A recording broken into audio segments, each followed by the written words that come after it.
দেখছেন আমতা টিভি 53তম বর্ষে পড়ে গেল শরৎ মেলা। পানিত্রাস ফুটবল মাঠে শুরু হলো 53তম শরৎ মেলা। চলবে 29শে জানুয়ারি পর্যন্ত।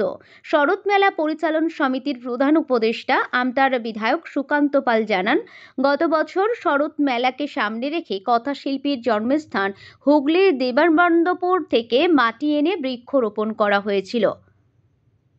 এবার তেমনই শরৎ মেলা উদযাপন কমিটির পক্ষ থেকে মেলা প্রাঙ্গণে শরৎচন্দ্র চট্টোপাধ্যায়ের একটি মর্মর মূর্তি স্থাপন করা হলো।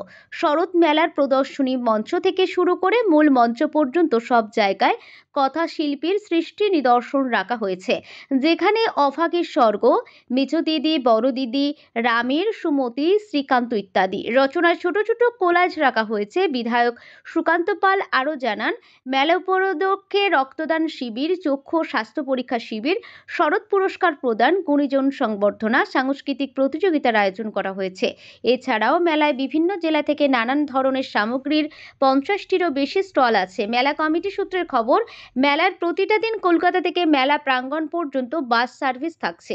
এদিনের এই মেলার উদ্বোধন অনুষ্ঠানে মন্ত্রী ছাড়া উপস্থিত ছিলেন হাওড়া জেলা পরিষদের সহ সভাপতি অজয় ভট্টাচার্য, মেলা কমিটির প্রধান উপদেষ্টা আমতার বিধায়ক সুকান্ত পাল, বিধায়ক অর্ণব সেন, ডক্টর নির্মল মাঝি, বিদেশ বসু, আমতা 2 নম্বর পঞ্চায়েত সমিতির সভাপতি শেখ মাহবুব আলী, বাগনান থানার আইসি অভিজিৎ দাস সহ অন্যান্য প্রশাসনিক আধিকারিকগণ। অমর কথাশিল্পী শরৎচন্দ্র চট্টোপাধ্যায়ের বাসভবনের লাগোয়া শরৎচন্দ্র চট্টোপাধ্যায়ের পরিবারের কাছে আমরা প্রস্তাব দিয়েছি যে ওনারা যদি আমাদের সম্মতি দেন, আমরা আগামী দিনে শরৎচন্দ্রের ওখানে আমরা ডিজিটাল এবং লাইব্রেরি আমরা করে দেবো, এবং যারা সাহিত্য সম্বন্ধে মানে শরৎ অনুগামী যারা, তারা এখানে লাইব্রেরিতে থেকে পড়াশোনা করতে পারে,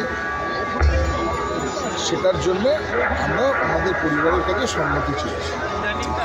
শতবর্ষ উদযাপন নয়, পথের দাবি রচনাকালে এটা শতবর্ষ। আমাদের শরৎ মেলা 53তম বর্ষ। এই বছরটা আমাদের কাছে অত্যন্ত গুরুত্বপূর্ণ বছর। নট অনলি এইটা, পথের দাবি ছাড়াও শরৎচন্দ্র চট্টোপাধ্যায়ের জন্ম সার্ধশতবর্ষ। এটা শরৎচন্দ্র চট্টোপাধ্যায়ের যে বাড়ি, আমরা কুটিতে যাই, সেই কুটির গৃহপ্রবেশ যেটা হয়েছিল, সেটারও এটা 100 বছর। শুধু তাই নয়, সরস্বতী লাইব্রেরি যেটা পেছনে দাঁড়িয়ে আছে, এটা 1956 সালে হয়েছিল। এটারও 70 বছর হবে, 70 বছর 2025। তো আমাদের এবং এবছর আরো একটা উল্লেখযোগ্য বছর, ভারতবর্ষ স্বাধীনতা পাওয়ার পর 1950 সালে